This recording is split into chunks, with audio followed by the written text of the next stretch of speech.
words of our Divine Mother from the book The Mother by our Lord Sri Aurobindo, with the Mother's comments of 1954, comments on chapter 4, page 158,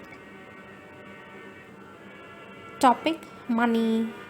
Sri Aurobindo has stated in the book The Mother, money is the visible sign of a universal force, and this force in its manifestation on earth works on the vital and physical planes and is indispensable to the fullness of the outer life.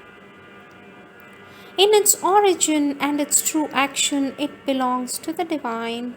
But like other powers of the divine, it is delegated here and in the ignorance of the lower nature can be usurped for the uses of the ego or held by asuric influences and perverted to their purpose. Question: how does money manifest on other planes, sweet mother? For this our mother says, what other planes? Our Lord Sri Aurobindo speaks of the vital and physical, doesn't he? That is a force which manifests on the vital plane and physical plane. The vital force has a very great influence over money. After a silence, mother says, you see, when one thinks of money, one thinks of banknotes or coins or some kind of wealth, some precious things.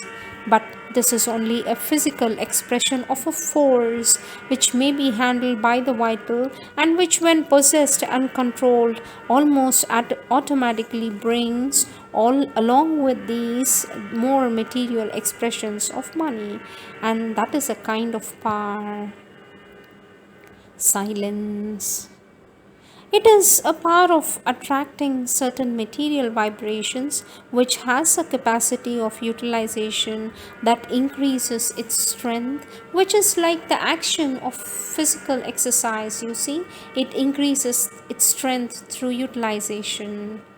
Mother says, for example, if you have control over this force, it is a force which in the vital world has a color varying between red and a dark, extremely strong, and a deep gold, and that's neither bright nor very pale. Well, this force, when it is made to move, to circulate, its strength increases. It is not something one can accumulate and keep without using it. It is a force which must be always circulated. For example, people who are misers and accumulate all the money, all the wealth they can attract towards themselves, but put this force aside without using its powers of movement, and either it escapes or it lies benumbed and loses its strength. The true method of being in the stream of this money power is precisely what is written here: a sense of absolute impersonality, the feeling that it is not something you possess or which belongs to you, but that is a force that you can handle and which can be directed where it ought to go in order to do the most useful work. And by these movements, by this constant action, the power increases, the power of attraction, a certain power of organization also.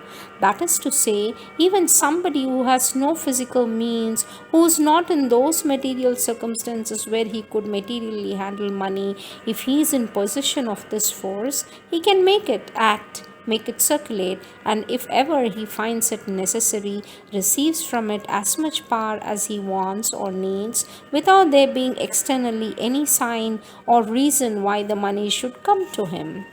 He may be in conditions which are absolutely the very opposite of those of usual wealth, and yet can handle this force, always have at his disposal all the wealth that is necessary to carry on his work.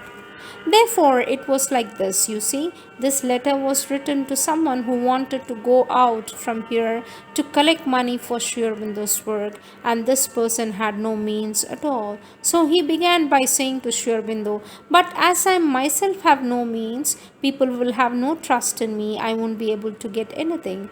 And for this Sri Aurobindo answered him, something like this, that is not the external force in its material form which is necessary. It is the handling of the inner force which gives one control over money wherever it is, whether it is in the public institution or with individuals. One obtains control over it, and one can, when it is necessary, attract by a certain moment what is needed. Next question. Sweet mother, in what way have the money forces left the divine? Mother says, ah? The child repeats its question. It is precisely the main word in your question which I don't understand. In what manner, in what way have the money forces left the divine? Mother says, left? The money power belongs to the world which has created, deformed. It is something that belongs to the vital world. He says this, doesn't he? He, our Lord Sri Aurobindo, says that it belongs to the vital and material world, and so too at all times, always it is under the control of the Asuric forces. And what must be done is precisely to reconquer it from the Asuric forces. And that is why in the past, all those who wanted to do yoga or follow a discipline used to say that one should not touch money, for it was something, they said, diabolic or Asuric, or at least altogether opposed to the divine life. But the whole universe in all its manifestation is the divine himself, so belongs entirely to the divine, and it is on this ground that our Lord says that the money forces belongs to the divine. One must conquer them and give them to the divine. They have been under the influence of the Asuric forces. The money had been under the Asuric forces influence. One must win them back in order to put them at the disposal of the divine, so that the divine may be able to use them for the divine work of transformation. There is a long silence. Again, the next question. Sweet mother, it is men who have created money. Then how is it divine power? Mother laughs and says, it is as though you told me. It is a man and woman who has created another person. Then how can be divine in the essence there? It is exactly the same thing. The whole creation is made externally by external things, but behind that there are divine forces. What men have invented, papers, coins, or objects, all this are means of expression, nothing else. But that I just said this a moment ago, it is not the force in itself. It is the material expression that man has created. But this is purely conventional. For example, there are countries where small shells are exchanged instead of money. There are even countries where someone has written a story on this. In the north, wealth means having hooks for fishing, and the rich man is he who has the greatest number of fish hooks. You know what these are, don't you? Small iron hooks for catching fish which are fixed at the end of the line. So the multimillionaire is the one who has a large or a huge number of hooks. It's purely conventional. What is behind is the force I'm speaking about, you see, and so it manifests in all sorts of ways. For example, even gold, men have given a certain value to gold because of the metal it deteriorates the least. It is preserved almost indefinitely, and this is the reason, and there's no other. But it is a mere convention. The proof is that each time a new gold mine is found and exploited, the value of gold has fallen. These are mere conventions between human beings. But what makes money a power is not this. It is the force that is behind. As I'm saying a while ago, it's a force that is able to attract and use anything, whatever, all material things, and so this is used according to a convention. Now it is understood that wealth is represented by bits of paper which becomes very dirty, on which something is printed. They are altogether disgusting, most often good only for lighting the fire, but it is considered a great fortune. Why? Because that's the convention. Yet one who is capable of attracting this, using it for something good to increase the welfare of the world, the welfare of the well-being of the world, that man has a hold on this money power, that is to say, the forces behind the money. In French, we call money argent. Argent is the name of the white metal, which is just a little prettier, little more lasting than other metals, which is less or more oxidized and spoiled. And this is called argent money. And then by expansion, all that wealth is also called argent.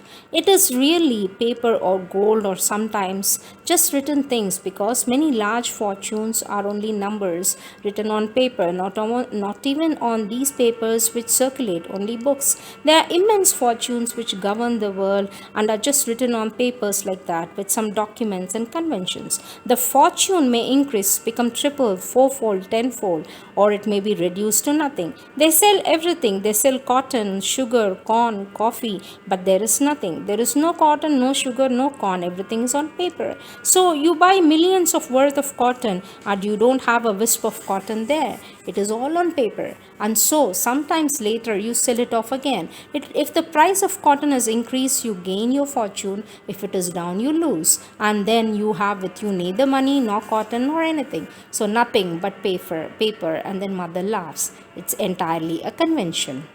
How can one merge oneself, one's separate ego in the divine consciousness?